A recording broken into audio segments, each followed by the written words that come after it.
The TMJ-TMD conundrum is real and has been puzzling the dental and medical professions for decades. This is the TMJ-TMD Demystified podcast with Dr. Tony Urbanic, where we'll connect the dots between TMD symptoms and the actual cause. We'll tackle common TMD misconceptions and educate you, the practitioner, about a simple, tested, and proven TMD solution that has already provided relief to thousands of patients, while helping practitioners build an additional source of income free from insurance control. Welcome to this episode of the TMJ-TMD Demystified podcast.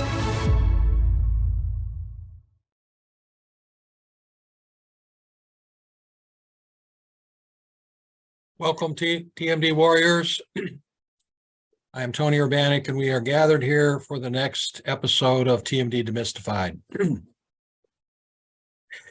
Today's topic is going to be CO and CR and TMD.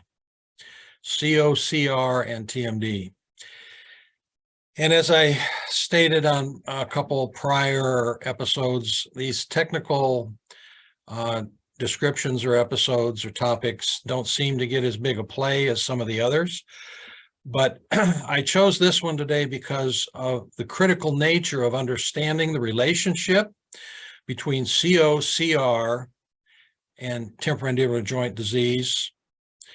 It is critical, and sometimes the things that I take for granted in my understanding after treating literally thousands of patients, first of all, surgically for better than 30 years, and now non-surgically for 11 years. I take things for granted that I think my colleagues obviously understand. It's self-evident. Self-evident is what I think. But in talking to my colleagues, including some of the network providers who use the Urbanic device, our device, and protocol in treating temporomandibular joint, they are missing basic concepts that are learned along the way. I learned these concepts early in dental school. I don't know. I paid attention in dental school because I wanted to learn as much as I could so that I could apply it when I got to be a big doctor. And that was my philosophy about it. In any case, let's start from the beginning as far as the relationships that are necessary to understand so that you can understand CO and CR and how critical they are to understanding TMD itself. In other words, what's going on with TMD, and then how to properly treat it so you get resolution to the symptoms. So let's start out the beginning. I'm sorry if I insult anybody by the simplicity of it, but CR is centric relation. And centric relation, after I read Ramsford, which was my textbook on occlusion at Indiana University in the mid-60s, I think there was a whole chapter on centric relation and a separate chapter on centric occlusion. Oh my God, it just tore me up. When actually it's quite simple.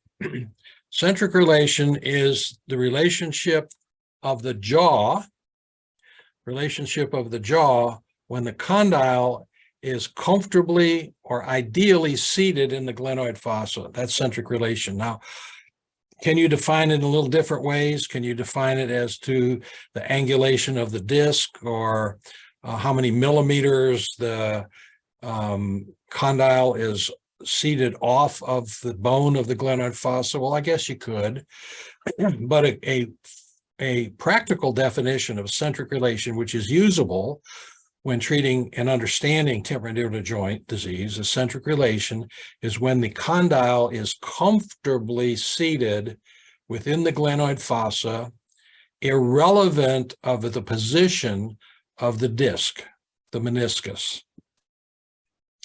Because patients don't always have the disc in the textbook position. In fact, frequently they don't. In fact, most of the time, if they have TMD, they don't have the disc in the ideal position. Sometimes they don't even have a disc. If it's beat up enough, it's a wad of mush in there. I've seen it. hundreds of times in doing surgery within the temporomandibular joint. All right, so centric relation is when the condyle is comfortably seated, not necessarily in its most posterior position, not necessarily in its most vertical position, basically where the condyle fits comfortably in the glenoid fossa, centric relation. And then when that happens, then you have a certain relationship of the dentition, whatever that might be.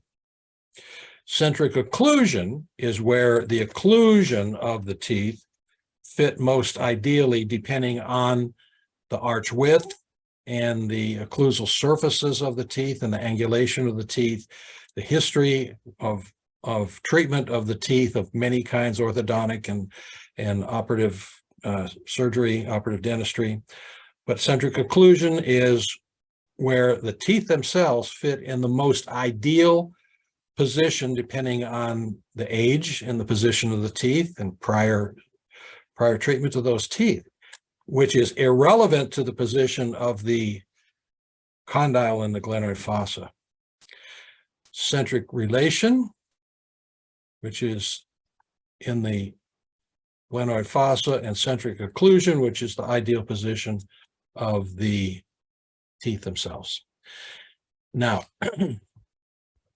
everybody, 100% of patients, 100% of people, 100% without exception, have a difference between centric occlusion and centric relation in the natural sense. Under treatment with careful and well done orthodontics or orthodontics and orthognathic surgery combined, ideally you can make a CO equal CR, or you could make CO equal CR with total reconstruction of the occlusal surfaces with 28 crowns and bridges. That is possible. But ideally, without those interventions, everybody has a difference between CO and CR in the natural state. Now, that difference can be great or it can be small, but that difference has a large part to play in whether or not that patient is going to develop temporomandibular joint symptoms in the future. Now, let me back up a step again on relationships here. There really are only three causes for inflammation within the temporomandibular joint. We've covered so many times before that the common denominator of temporomandibular joint disease, the primary cause, it all generates from, all the symptoms come from inflammation within the temporomandibular joint. So the next question, once that is understood, is how do you get the joints inflamed? And there are only three circumstances, generalized circumstances, that create inflammation within the temporomandibular joint. And all three of them are associated with trauma, acute trauma or chronic trauma. So, but they're all traumatic. So the one we all know best and talk about most and everyone understands is bruxism, clenching and grinding. That is chronic trauma generated into the temporomandibular joint, which eventually, sooner or later, will cause tissues to break down and get the cascade effect of inflammatory changes within the joint. The second traumatic circumstance could be acute trauma, motor vehicle accidents, falls onto the face, bar fights, 4x4s off the back of the pickup truck, and a whole other around here in Tennessee, horse accidents, falling off, being thrown off horses. Amazing the number of people that have injuries, some of them fatal, due to horse injuries here in Tennessee. But the point is, you fall on your face, yeah, you can either break the facial bones, break the mandible, break the maxilla, all of which transfer into acute trauma within the temporomandibular joint space itself, causing damage and inflammation. That would be acute trauma. And then the third that I've categorized before, circumstances which create inflammation within the temporomandibular joint, is functional malocclusion. And again, I define functional malocclusion. It does not have to be a big class 3 mandible, half inch or more forward. Does not have to be a big class 2 mandible, which is half a inch back, and all the variations of vertical growth and things that I dealt with for decades doing orthognathic surgery in conjunction with orthodontics to create normal facial profiles and normal facial function. But functional malocclusion is the third set of circumstances that overloads the joint and actually causes chronic inflammation rather than acute trauma. It's chronic trauma causing chronic inflammation. All right.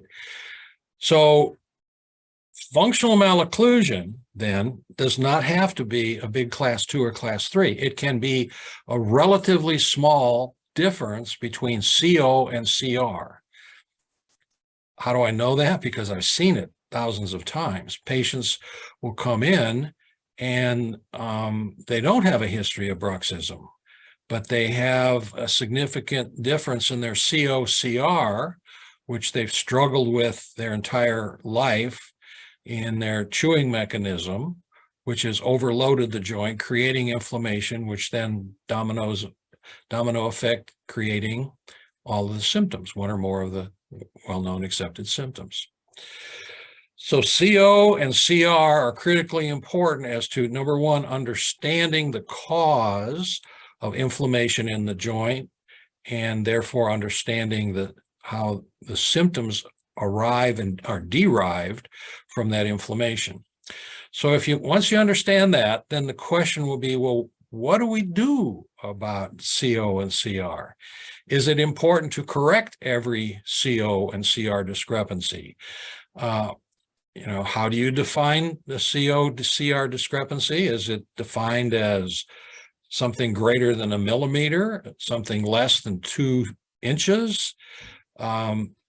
Actually, there's no real answer to that, because a CO-CR discrepancy of any reasonable distance can overload the joint, create the inflammation, and create temporomandibular joint symptoms.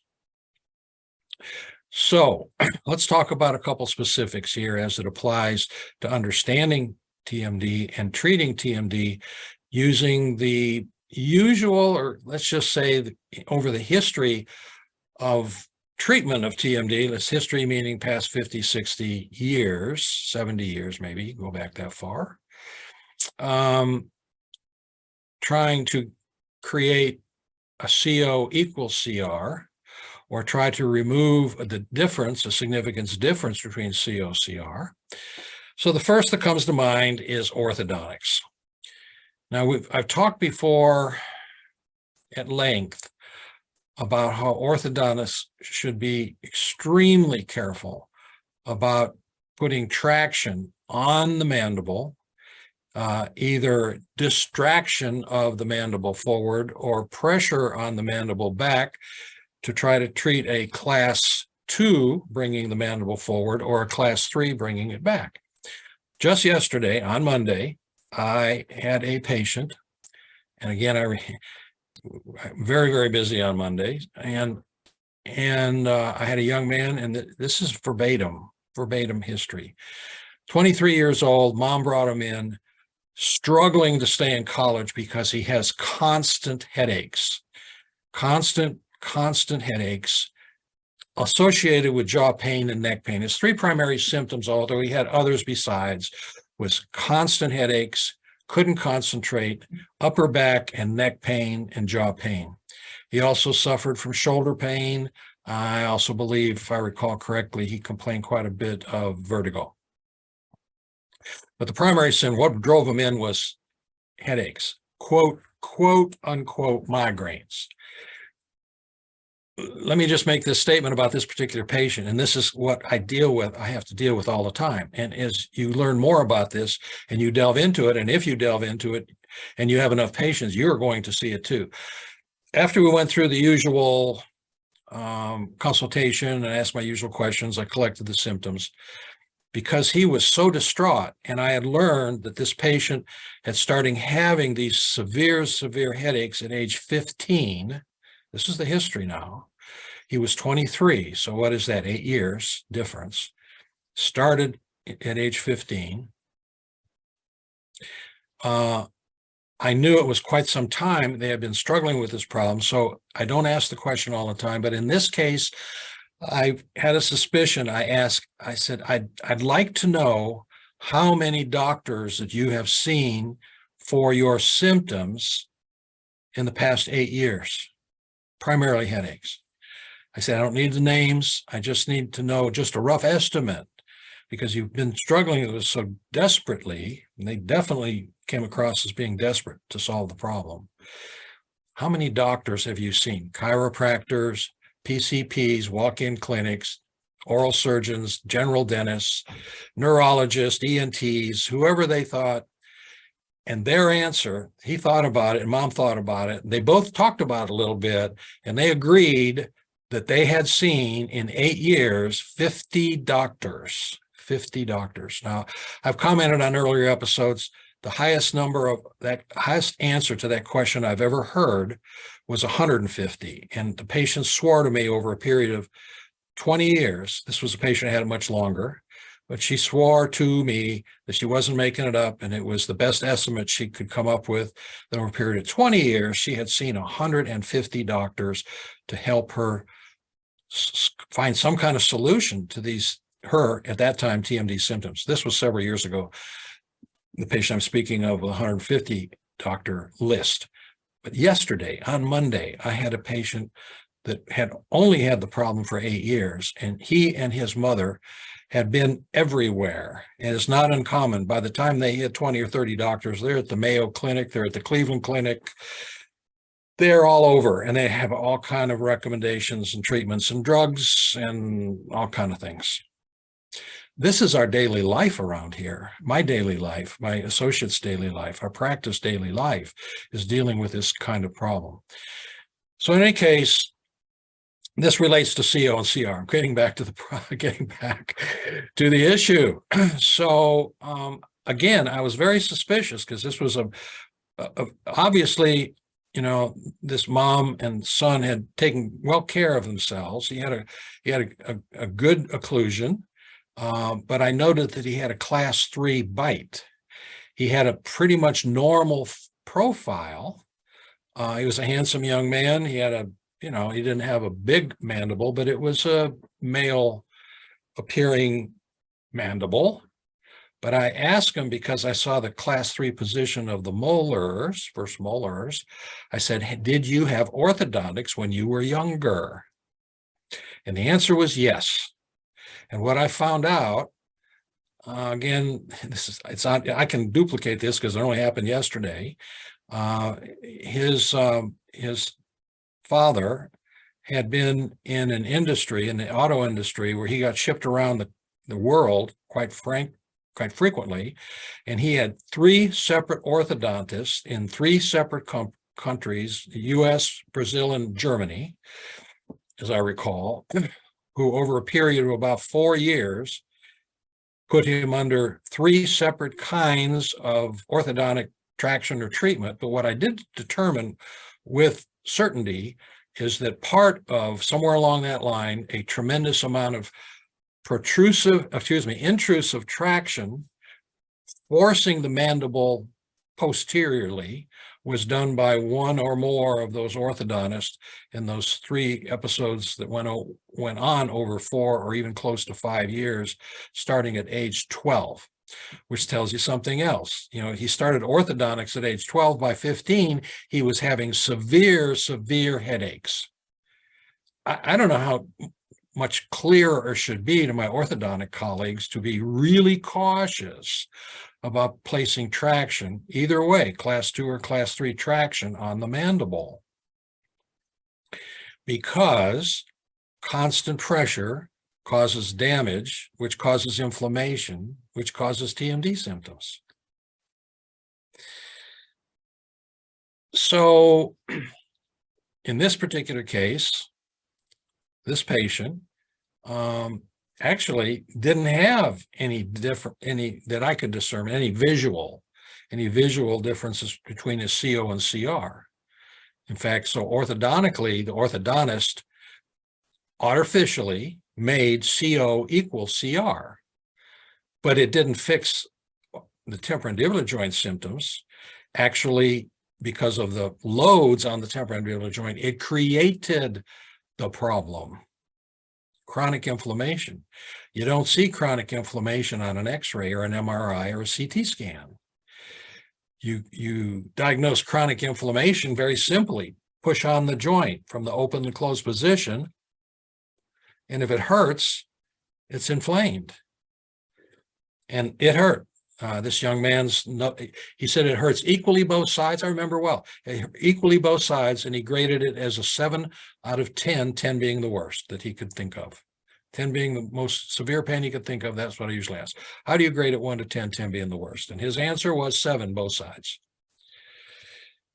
A clear example of misunderstanding by an orthodontic, or actually one or more orthodontic practitioners, about the problems that can be created by overloading the temporomandibular joint, especially as a child is growing. This goes into adulthood too. You can overload it, but it's much, much easier to do, and the damage is much more severe and long lasting. So this young man had inflammation in the joint. His joints were hot.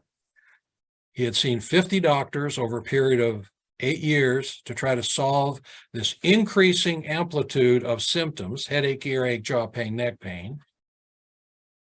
And he's sitting in my office, and it's obviously he has TMD.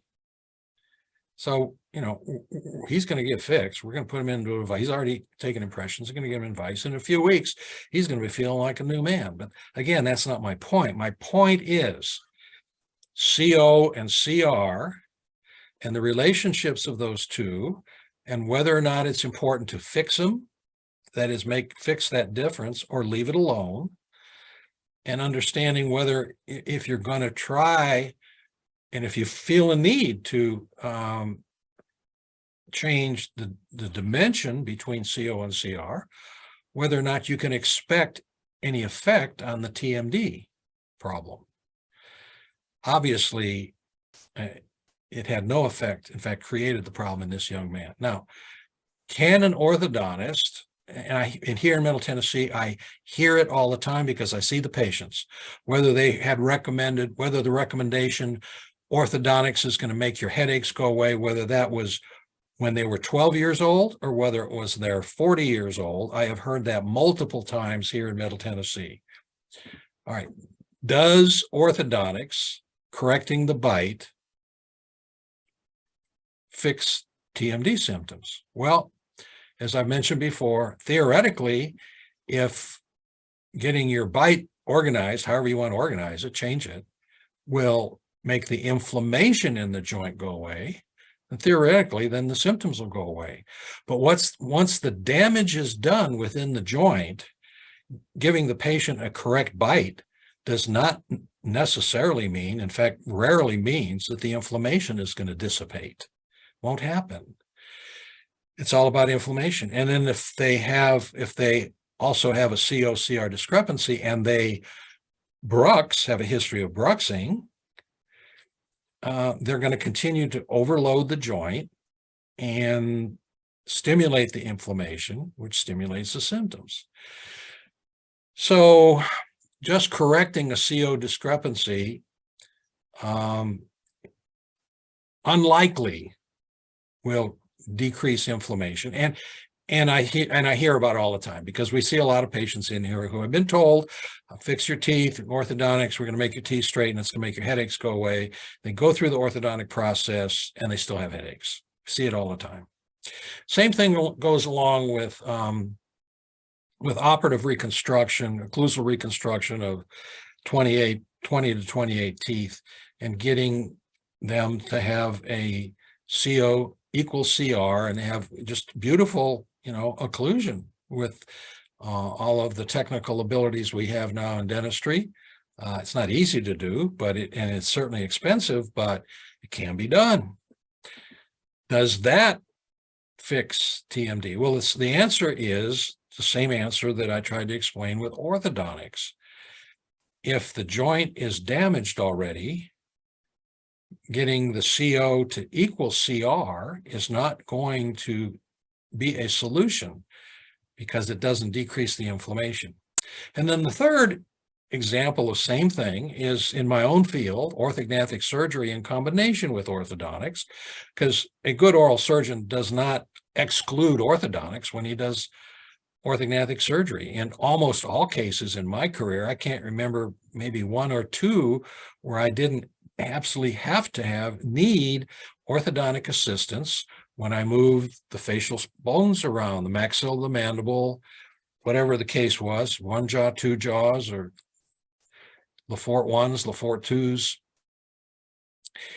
Almost always I needed good orthodontic assistance, but putting the patient back into a proper profile and proper occlusal position, and just removing any difference between CO and CR, that didn't necessarily solve their temporomandibular joint symptoms. And many, many patients that I saw with orthognathic problems also had a history of temporomandibular joint disease, because big jaws, big class 3 jaws, and diminished class 2 mandibles by their nature, and open bites overload the joint, creating that inflammation.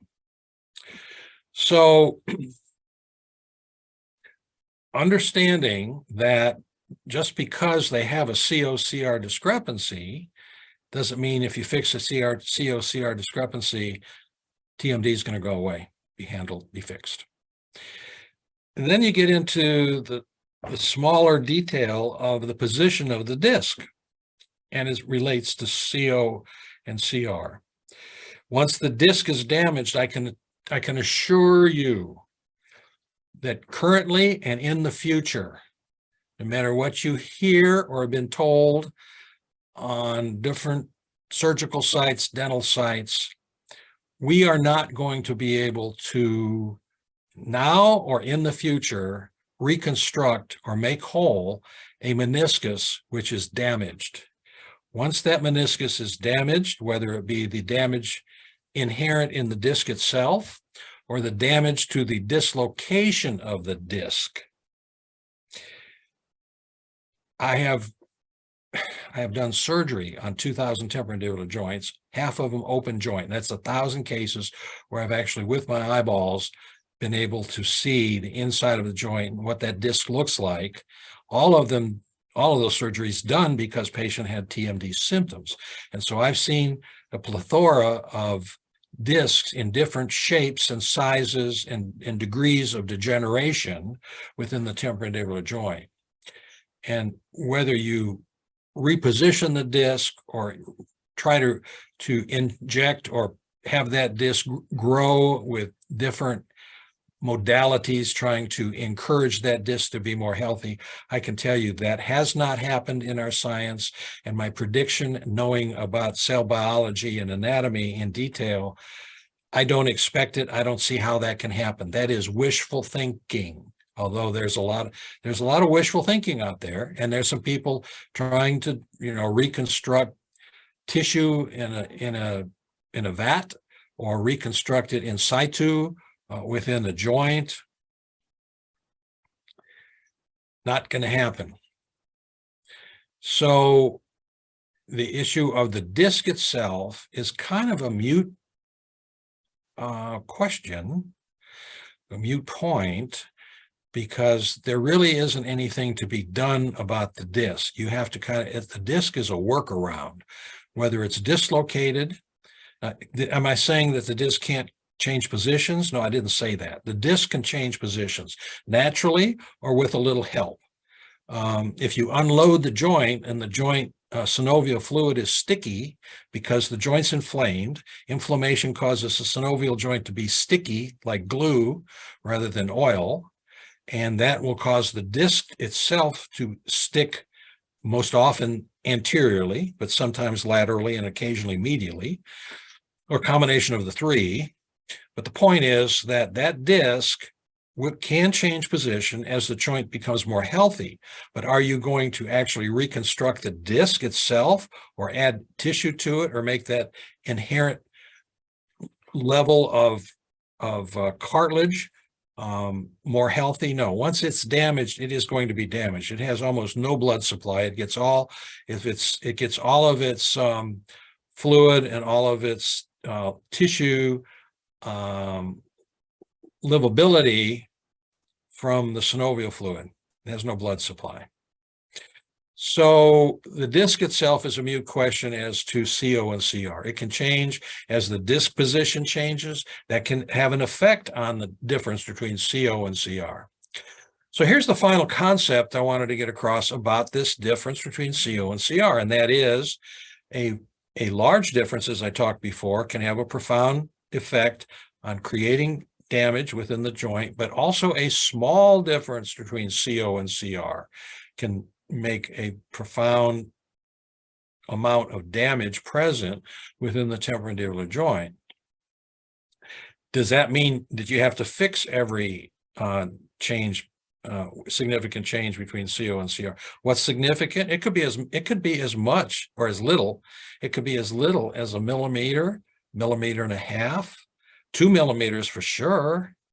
That can be intraorally a huge difference. In fact, most people, I guess, I gauge my difference between CO and CR is about a millimeter. And when I bring my mandible back, it feels like, my teeth don't even come close to touching anywhere. And it only drops back about a millimeter in my case. And that's the way it is usually. Pretty much everybody with a class 1 occlusion will have a millimeter, millimeter and a half difference, if they're relatively healthy, between CO and CR. But does that mean that has to be changed? You got to fix that? Well, no, it doesn't. Do you need to crown 28 teeth to get that done? Or do you think they need to go through orthodontics or orthodontic surgery to get that done? No. The problem is the symptoms. You're not treating an X-ray. You're not treating the position of the disc.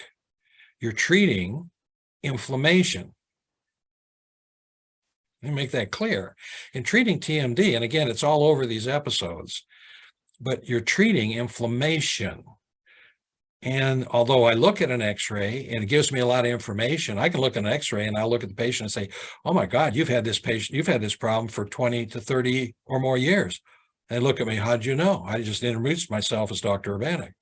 Well, you can see the amount of degeneration on a Panorex, or the amount of bone loss on a Panorex. It's information, but it's not diagnostic. It's information that tells me, my God, this problem is going on for a long, long time.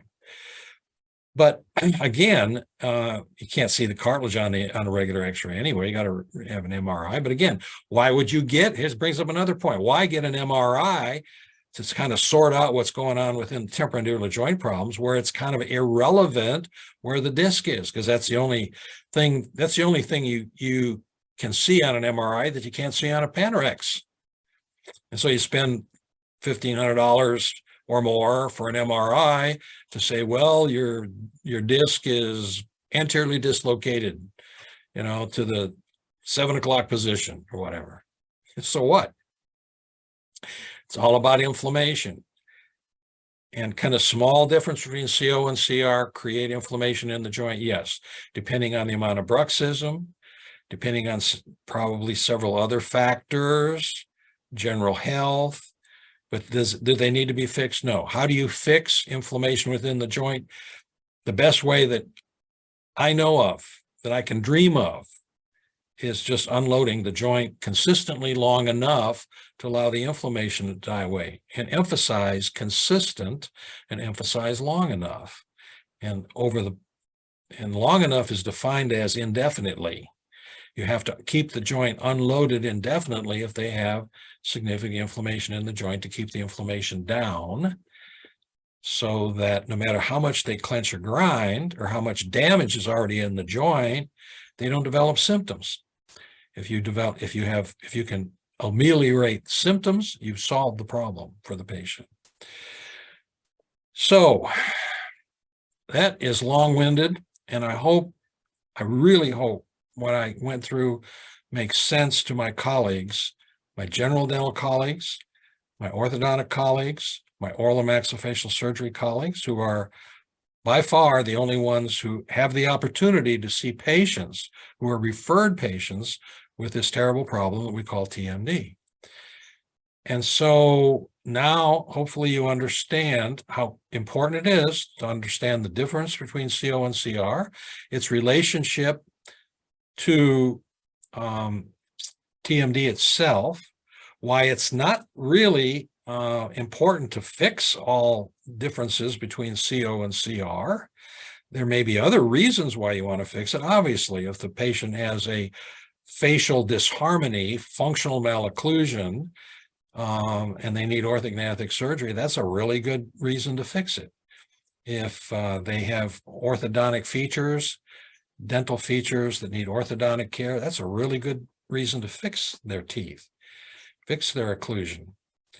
But does orthognathic surgery, orthodontics, dental reconstruction alone fix temporomandibular joint inflammation? The answer is no.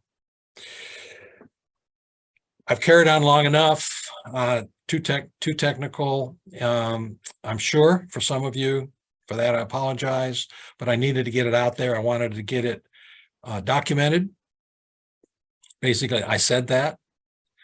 And if you have any questions about this, I'm happy to discuss it, truly. I'm happy to take criticism about it. I want to learn and have tried to learn everything I can about this entity we call temporomandibular joint disease. And I want to impart what I do know to as many people as I can, not just to say you know or how smart you are, but for the benefit of the thousands of patients like that young man yesterday who was in my office with his mother, absolutely devastated because he couldn't study in college with constant chronic headaches and had been seen by 50 doctors. This is what keeps me going. This is what keeps me every week putting on an episode of this, trying to sort it out for you and explain it to what I know about this. We know we have the solution. Those of you who'd like to join us, you can contact me at Tony at tmjservices.net. Naomi, our Director of Education and Marketing, is Naomi at tmjservices.net. Obviously, our website, which encourages you to join our growing network of providers throughout the United States and soon to be Canada and maybe beyond, who learn how to use our device and protocol, which does nothing more, nothing less than unloading the temporomandibular joints in a way to diminish the inflammation. Can I get that on? To diminish the inflammation long enough that the symptoms begin to go away. That's why there's a protocol.